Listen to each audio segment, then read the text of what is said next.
Madam Speaker, thank you so much for giving me this opportunity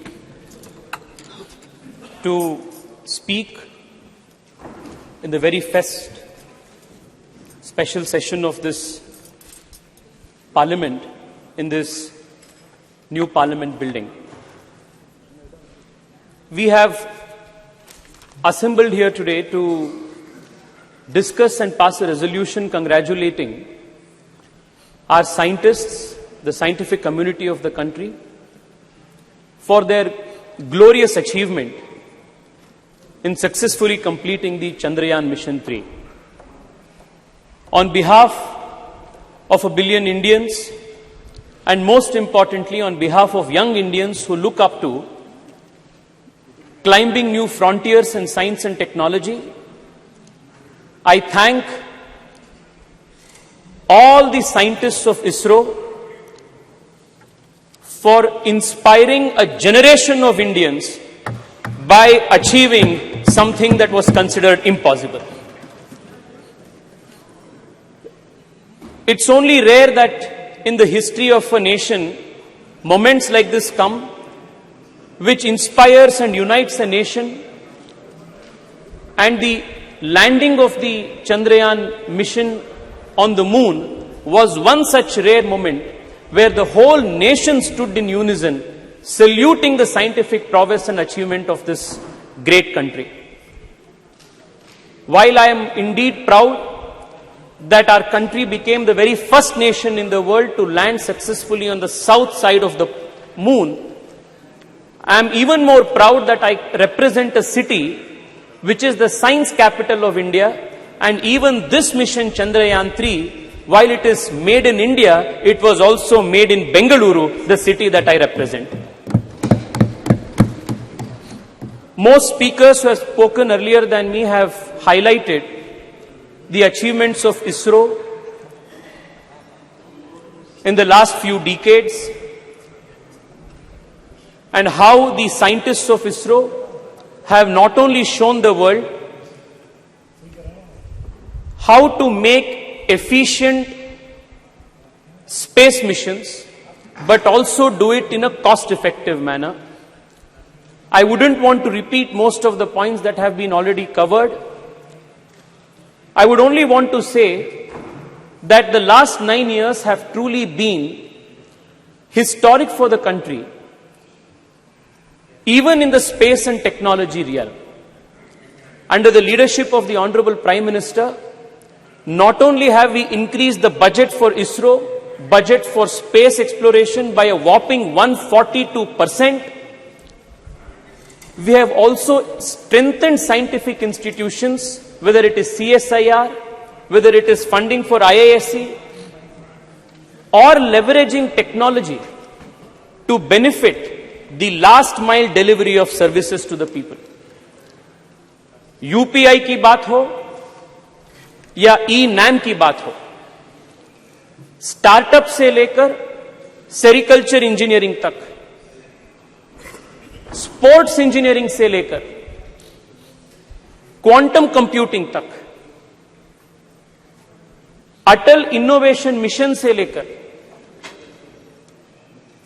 national research foundation तक, कई सारे चीज पिछले 9 साल में मोदी सरकार ने किए हैं, जो अपने देश के साइंटिफिक इंस्टीट्यूशंस के फाउंडेशन है, इसको बलवर्धन करने के लिए हिस्टोरिक एंड रेवोल्यूशनरी चीज पिछले 9 साल में हुए.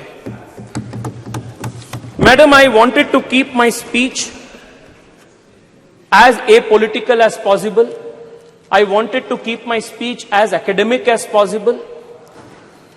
But the speakers from the opposition benches have indulged in a continuous Nehru bhajan from morning, instead of doing a bhajan of ISRO and ISRO scientists.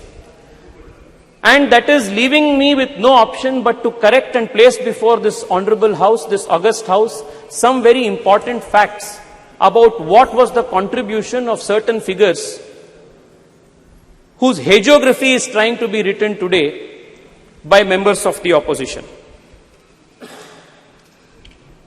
An impression is made to be given that everything scientific in India, all scientific achievements in India, whether it is ISRO, whether it is DRDO, whether it is CISR, whether it is IISc, every scientific achievement in India is credited to Nehru.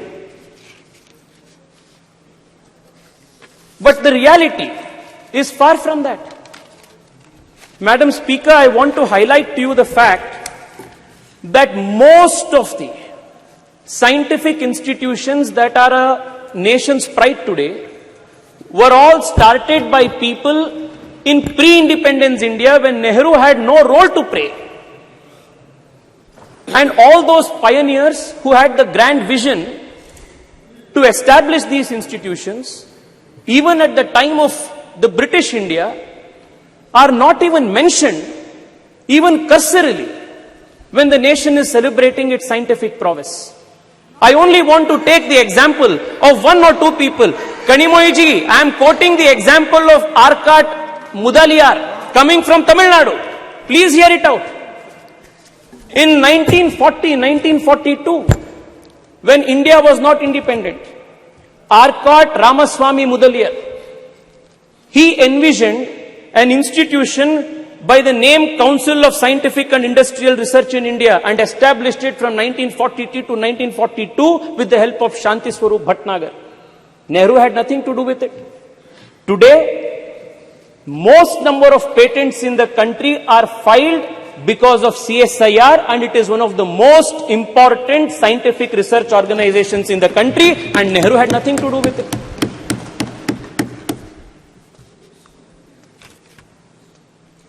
Let me tell you what role Nehru played. Immediately after independence, when the institute, CSIR, was brought under the Ministry of Industries and Commerce. In one of the meetings, at the very beginning of the CSIR after independence, Pandit Nehru says, the members of the governing body will appreciate that it is difficult for me to devote much time to many aspects of the work of the council. For the present everyday work, Dr. Shyama Prasad Mukherjee will, however, look after the council. It was because of Dr. Shyama Prasad Mukherjee, the founding father of my party, the earlier avatar of the Bharatiya Janata Party, Jansangh, that the country's earliest scientific establishments were strengthened and gotten strengthened at the root level. Dr. Shyama Prasad Mukherjee, as the Minister of Industries and Commerce, set up the National Physical Laboratory, National Chemical Laboratory, National Metallurgical Laboratory, Fuel Research Institute, Ceramic Research Institute, Central Leather Institute, Central Electrochemical Institute. All of these institutions were started, strengthened and supported by Dr. Shyama Prasad Mukherjee.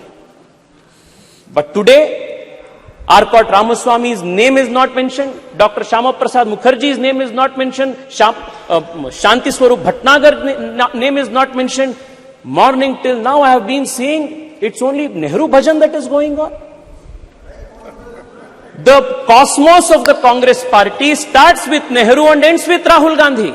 It is unfortunate, but it is necessary for us to inform the nation through this August House what Nehru truly did, even when it came to atomic research. I want to draw the attention of the members from the opposition when acquisition of missiles and research in atomic bombs, nuclear bombs, for protecting the country's national security, energy security was made to Nehru. This is what Pandit Nehru says, and I quote, the distribution of this toy, the toy that he is mentioning is the atom bomb, a nuclear bomb. The distribution of this toy, the atom bomb, ballistic missiles and the like to countries will not only be dangerous, very dangerous, but it will completely poison the already disturbed atmosphere of the world today. He then goes on to say, the making of the atom bomb is dangerous and dreadful, and he was the first person to advocate the resistance policy of excluding India and other Asian nations from the nuclear club, a policy that would later be written into the non-proliferation treaty that India would spend decades fighting, when he claimed that the going of this atomic weapon into an Asian country's hands would be a dreadful thing, a very dangerous thing. It took and Atal Bihari Vajpayee to make the nation a nuclear capable nation in 1999, 1998. It was very different. You know, Manish ji, you know the details. You know how different 1974 and 1998 was. You know what was the difference, Manish. You know what was the difference. You know what was the difference between the two. You know what was the difference between. You know what was the difference between Indira ji's time and what was Atal ji's time. We never did it in an apologetic matter. We did it as a matter of conviction. Okay. Madam Speaker, if you look at the history, there is one thing that will be clear. काम हमेशा दूसरों का होता है, credit तो नेहरू का होता है. Even in the case of Chandrayaan, it has been the same case. Chandrayaan first, it was our Prime Minister Atal Bihari Vajpayee who approved Chandrayaan first in 2003. What happened? It was in 2008 that the impact mission reached the moon. And then the Congress government, UPA government, what did they do? The point on which the impact rover met, they named it as Jawahar Point. When Nehru had nothing to do with Chandrayaan-1, the impact point, however, was Jawahar Point. Former ISRO chief, let us talk about Chandrayaan-2. Former ISRO chief Madhavan Nair has gone on record to say that for political reasons, UPA-2 delayed political clearances, denied approvals for Chandrayaan-2. It was Chandrayaan-3 again, our government, Modi government, that approved Chandrayaan-3, and despite the loss, despite the challenges that we faced during Chandrayaan-2, the Prime Minister was there in Bengaluru, patting the back of our scientists, strengthened them, motivated them, and prepped them to make sure that Chandrayaan-3 was a success. The difference, Madam Speaker, is when Chandrayaan-3 met with success, the Honorable Prime Minister of the country named the point as Tiranga Point and Shiv Shakti Point and not did bhajan of any particular individual. Please conclude. Madam, allow me 2-3 minutes more, please. There are 2-3 important issues that needs to be brought to the notice of this August House. Madam Speaker, the difference between naming Tiranga Point, Shiv Shakti Point and the naming of Jawahar Point, the worldview, the difference in the worldview is what differentiates the Congress, the India Alliance and the Bharatiya Janata Party and the NDA Alliance. This is the difference. Madam, I want to take another example. Madam, I was listening to one of the speakers from the opposition credit Rajiv Gandhi for telecommunication and computer revolution in India. With all humility, I want to submit that the doyen of the country's computer industry and BPO industry and IT industry, N.R. Narayan Murthy, a few years ago, went on record and said that when they started Infosys, he had to travel 50 times to Delhi and it took 3 years for him to purchase one particular computer, import one computer. This was the state of affairs of this country for entrepreneurs, for scientists who wanted to start something new. And again, the credit काम किसी ने दूसरे ने किया, credit तो राजीव गांधी को जा रहा है. Madam, I also want to point this out. The exploration of space, the quest to understand what lies in the space is not something new for this civilization. Starting from the Rig Veda to this day, the journey has been continuous. Aryabhata, Varahamihira, Bhaskara, all of them postulated theories on units of time, of understanding how the heliocentrism of the solar system works. All of these indicate the natural quest of the Indian mind to understand the secrets that lie beyond the space. Never in our history, never in our civilizational history was any scientific man or woman persecuted, hunted down for their beliefs, for for their theories and postulates.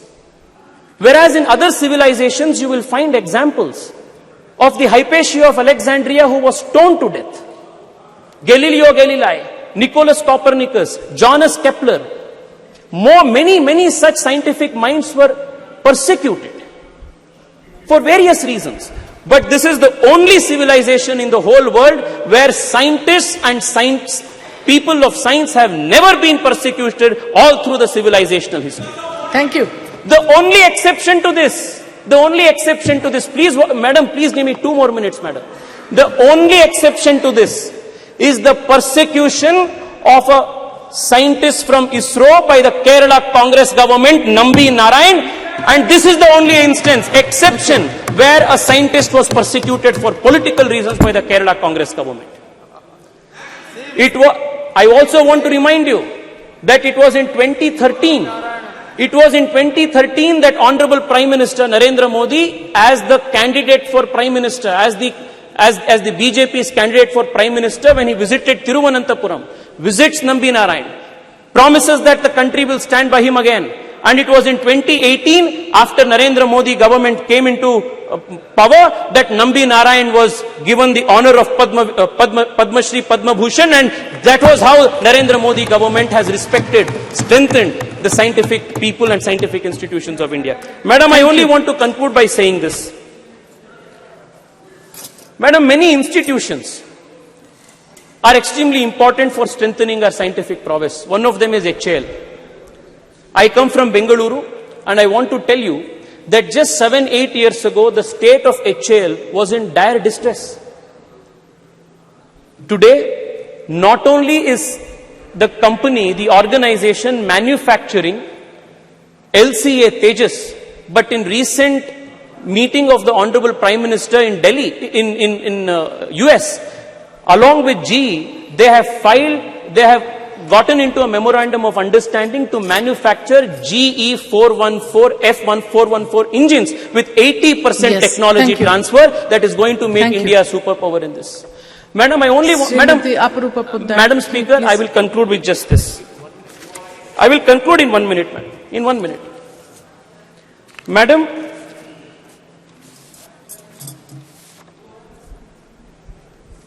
the coming decade, whether it is geopolitically, whether it is energy security, whether it is any other aspect of our national politics, our geopolitics, it is going to be directly influenced by how India performs and how India takes the lead in important areas of emerging technology. And I must credit the Narendra Modi government for making India future-proof and tomorrow-ready by institutionalizing and supporting important scientific missions. I would want to read out only 4 or 5 of them.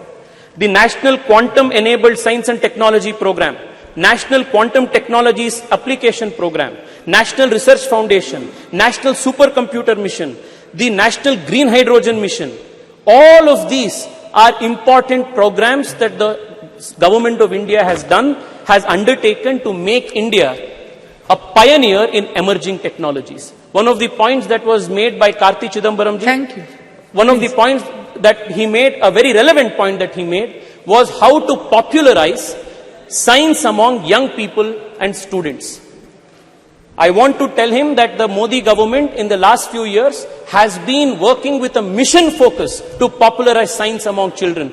And the Atal Innovation Mission and building of 10,000 Atal Tinkering Labs in our high schools, with the objective of nurturing 10 lakh young minds who will explore the frontiers of science, is an example of how the Narendra Modi government is trying to make science and technology a popular culture in the whole country. Madam, I only want to conclude by saying this. Please conclude, please. I will conclude. The other people. Madam, all of these aspects that has taken place in the last 9 years. I mentioned UPI, Digital India, Startup India, to the startups that are now emerging in space technology. One of the most promising startups in space called Pixel Space is run by an Indian engineer who comes from a small town called Chikmagalur, has raised a few $1 million from Google. The boy Awais Ahmed is a CEO of this and hails from Chikmagalur. It is possible only because the Modi government opened the space technology space for private players. Madam, the next few decades is going to be extremely important for the country in strengthening our industrial, our scientific institutions and making India future ready, India tomorrow ready. And we are extremely fortunate that at such an important point in history, we have the leadership of Narendra Modi, who has been leading this country with such foresight and vision. I want to once again congratulate the Prime Minister for his deftful leading of this country, deftful leadership for this country at such an important time. Thank you so much, ma'am.